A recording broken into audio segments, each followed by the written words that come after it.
Xin chào tất cả các bạn nhé. Tính năng cuộc gọi khi các bạn sử dụng điện thoại trên tất cả các cái dòng thì các bạn không còn xa lạ gì nữa rồi.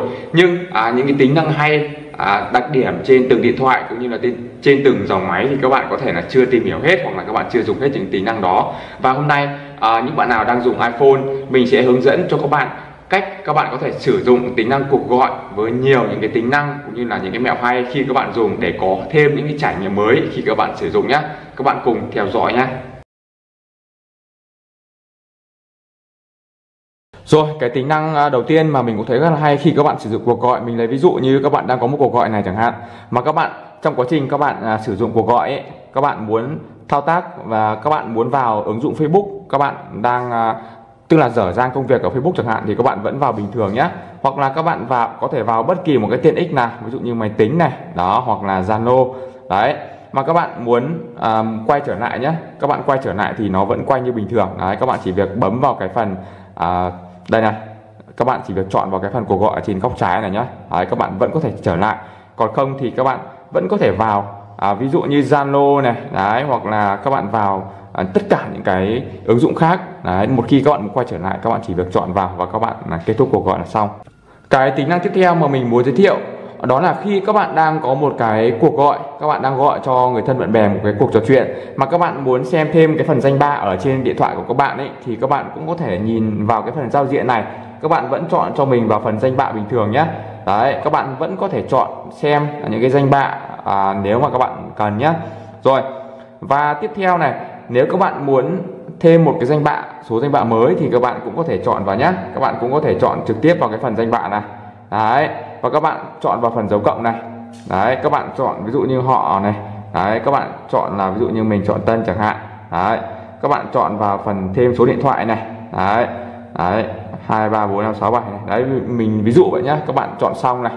Đấy, như thế là các bạn vẫn có thể thêm được một cái phần danh bạ khi mà các bạn đang có cuộc gọi. Các bạn quay lại thôi. Đấy, ok. Rồi, cũng trong cái câu chuyện là các bạn đang có một cuộc gọi đối với người thân bạn bè ở đầu dây bên kia chẳng hạn.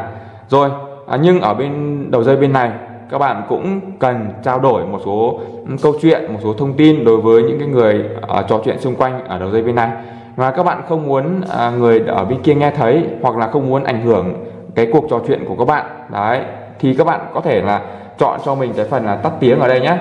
Các bạn có thể chọn cái phần tắt tiếng ở đây như thế này nhé. Các bạn đang để là vẫn hai đầu dây vẫn nghe được bình thường, các bạn sẽ chọn cái phần tắt tiếng này. Khi nào nó cái biểu tượng màu trắng đậm này thì là ở bên kia các bạn không nghe thấy gì nhé. Khi các bạn trao đổi hoặc là các bạn nói chuyện như thế này thì những người ở đầu dây bên kia sẽ không nghe thấy gì nhé. Đấy, các bạn lưu ý. Và các bạn có thể trao đổi nhanh với những cái người ở đầu dây bên này những cái câu chuyện mà các bạn có thể tranh thủ. Rồi, khi mà các bạn nói chuyện xong ấy thì các bạn có thể chọn phần bỏ tắt tiếng này đi, và các bạn vẫn tiếp tục câu chuyện như bình thường, các cuộc gọi như bình thường nhé.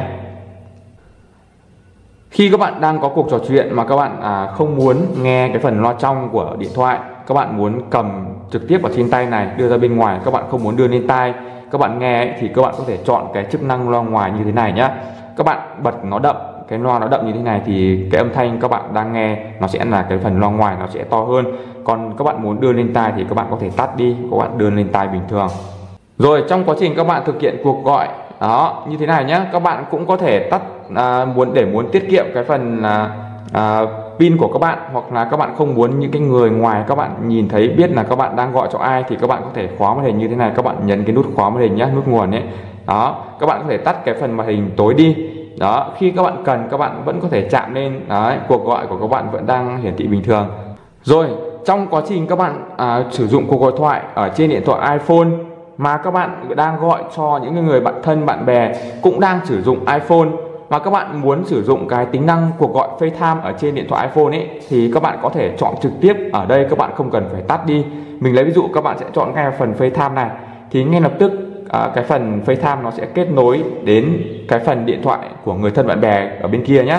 Đây, mình ví dụ như mình sẽ chấp nhận này. Đấy, thì ngay lập tức hai máy các bạn nó sẽ yêu cầu video, và các bạn có thể trò chuyện hai máy như bình thường đây, như thế này nhé.